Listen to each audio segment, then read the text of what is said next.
a massive earthquake and tsunami devastated the area.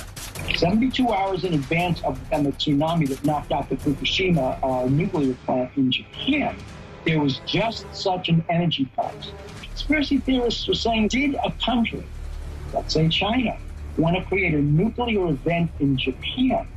So they triggered an earthquake. April 28, 1997. Athens, Georgia. Former U.S. Defense Secretary William Cohen makes a chilling admission. Others are engaging in an eco-type of terrorism whereby they can alter the climate, set off earthquakes, volcanoes remotely through the use of electromagnetic waves. It's real, and that's the reason why we have to intensify our efforts. William Cohen, former U.S. Defense Secretary. Coming up, if HAARP is capable of controlling the weather, what else can it control? It's a human destruction device, but it's on a biblical scale, on a global scale. Unsealed. Conspiracy Files. Welcome back to the world of conspiracy. This is Unsealed. Conspiracy Files. Some experts say that Project HAARP in Gakona, Alaska, is a dangerous U.S. government operation that can control the weather. But many Americans feel that weather control is just a tiny part of the damage HAARP can do. Unsealed Case File. Radio Wave Warfare.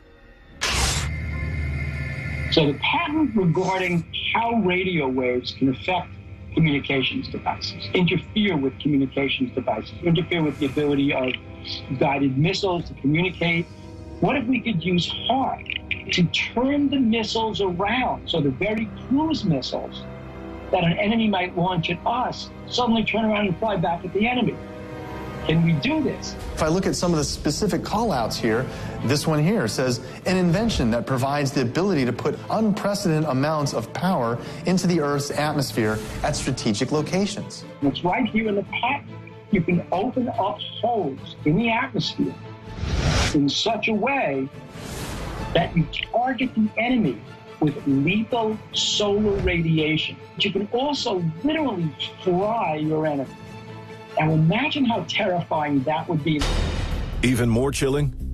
HAARP is only one of several such transmitters around the world. Arecibo, Puerto Rico. Vasselsursk, Russia. Tromsø, Norway. These arrays all have the capability of heating the ionosphere with megabeams of radiation. I think no matter what explanation you give for HAARP, there's going to be dangers to the research that they're conducting. Could HAARP literally burn a hole in Earth's atmosphere? Imagine the awesome power of an enemy ripping open the ionosphere over New York City, and all these happy people bouncing along from Port Authority to get their first Starbucks in the morning literally turn into bacon crisp. At an estimated cost of $250 million, HAARP allegedly uses inconceivable amounts of energy when operating at full power, and its effects could be felt over an entire hemisphere. In recent years, mysterious cloud formations have been appearing in the sky with alarming frequency. A lot of conspiracy buffs have said that the whole concept of trails of chemicals spread in a pattern in the upper atmosphere are part of HAARP. They're being used to focus radio waves. Researchers have become suspicious that the contrails expelled from today's jets are thicker than in the past. Some believe it's all part of the mechanism of weather warfare. Our government claims that chemtrails. What we are spreading are basically oxides, metallic oxides in the atmosphere, but it's for research purposes. We're not doing anything damaging. Scientists think these chemtrails may contain substances designed to alter the upper atmosphere. The goal?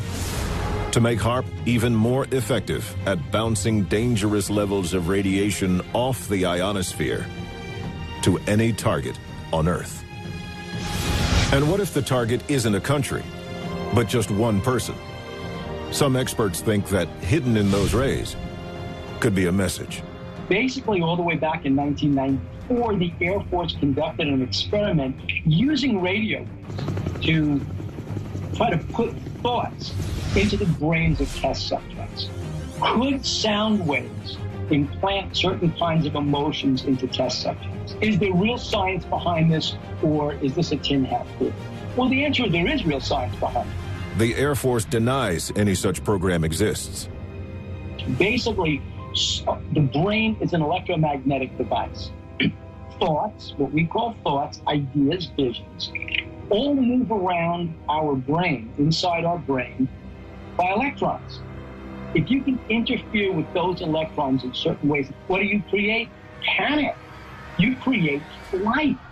And it wouldn't be the first time the military has dabbled in experiments with mind control.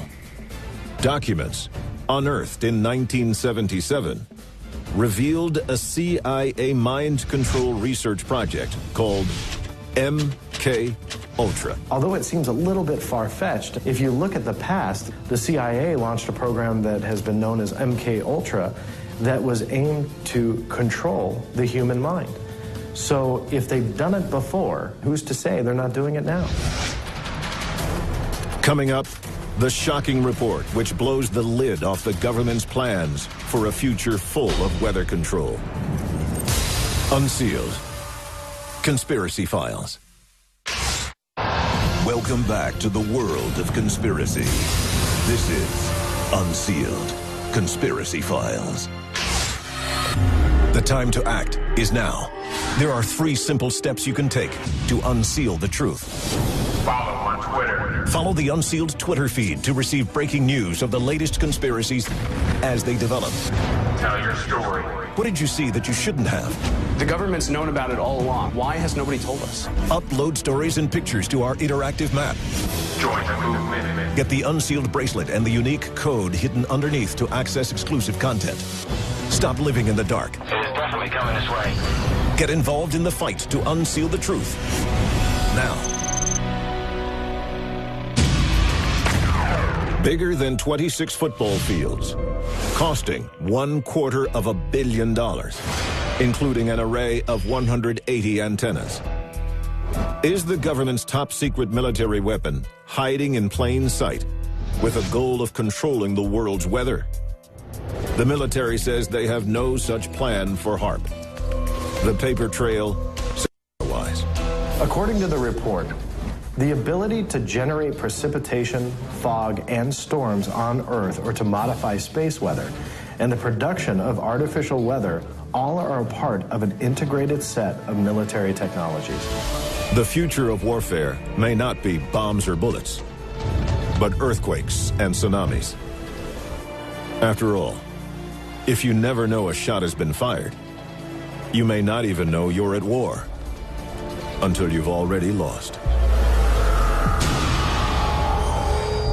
Unsealed. Conspiracy Files.